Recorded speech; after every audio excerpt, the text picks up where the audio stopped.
안녕하세요.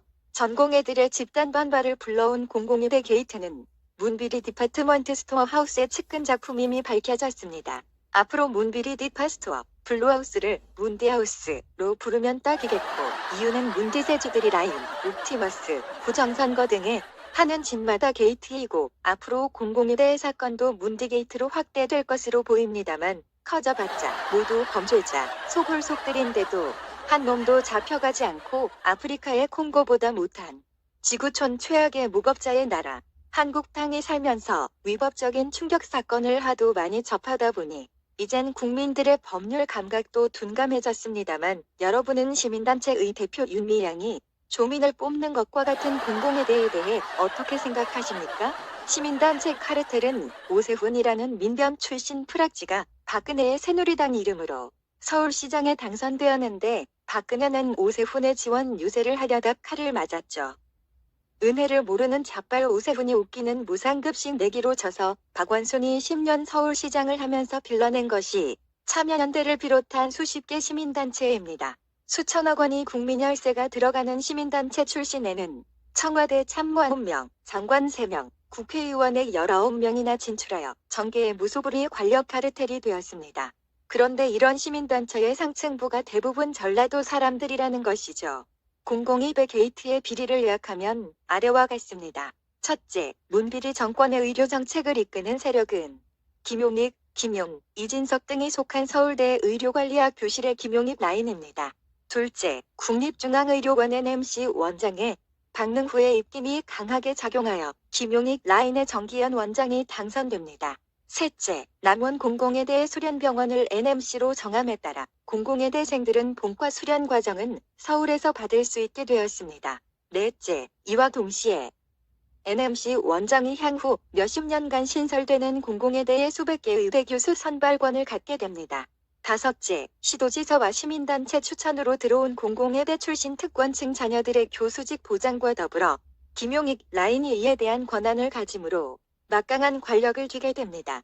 이것이 전라도 카르텔이 국가 상층부의 노른자비를 찬탈하는 합법적 쿠데타의 과정이라고 보면 되겠죠. 시도지사가 99% 전라도 카르텔의 부정선거로 당선되는데 부패와 비리가 판치는 세상 아닙니까?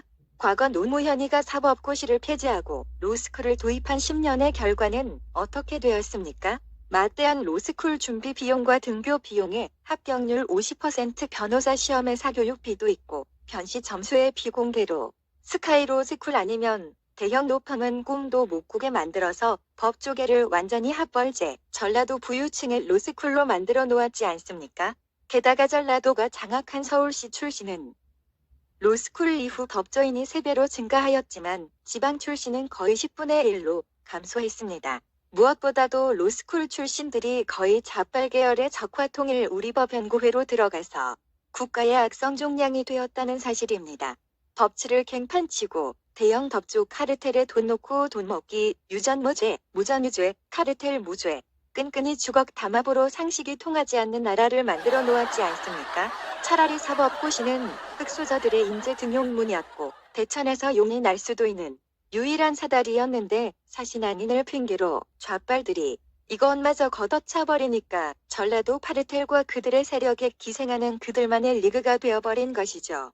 사법고시 폐지와 로스쿨 도입은 전라도 강진무시 노무현의 작품이고, 공공의대는 전라도 남평문시 문재인의 유작이 될 겁니다. 사시 등용문에서 유명한 두 사람은 우병우와 노무현인데, 차라리 노무현이야말로 개천에서 용이 난 사례가 아닙니까? 우병우 무섭다고 노무현 없애자는 얘기와 뭐가 다릅니까? 위대 없애려고 의전원을 만든 태에는 조민 사리의 답이 있지 않습니까? 로스쿨 장학금과 입학비리, 밀실 면접, VR 면접, 블라인드 채용 등 전라도의 자기 편 밀어넣기 부정부패는 공공의대에도 반드시 나타나겠죠? 이미 전라도 남원 공공의대가 돈 냄새를 맡고 15억 시간의 부지를 100억에 매입했다네요. 썩은 냄새가 아주 많이 진동합니다. 이게 전주 이씨의 조선시대로 회귀하는 국가의 말기 증상이죠. 전라도는 귀족이 되고 타 지역은 모두 노예가 되는 양반 상놈의 세상, 한 번도 경험하지 못한 신세계가 열리는 것입니다. 하지만 지금 벌써 좌빨 월드의 99%가 완성되었습니다. 5.18 가산점으로 국가 고위직과 대기업의 노른자배는 모두 전라도가 차지했죠. 전라도인이 특성은 어떤 조직이든 이유 불문하고 100% 전라도인들로만 채웁니다. 조선 내화 MBC의 사례가 그렇습니다. 이런 태해로 대한민국은 국가 전체가 전라도로인의 뿌리까지 썩어버린 겁니다. 다산 정약용이 조선 말기의 부정부패 비리를 바라보며 한탄했죠. 조선은 나뭇가지 하나하나 풀이파리 하나까지도 썩지 않은 곳이 없다. 이대로 가면 나라가 반드시 망할 것이다. 다산 정약용이 1836년에 돌아갔고 불과 50년 만에 청노일 주변 강대국들에 시달리다가 전라도 세력에 의해 일본에 먹혔지 않습니까? 지금은 어떻습니까? 전라도 세력에 의해 북한과 중국에 먹힐 것 같지 않습니까?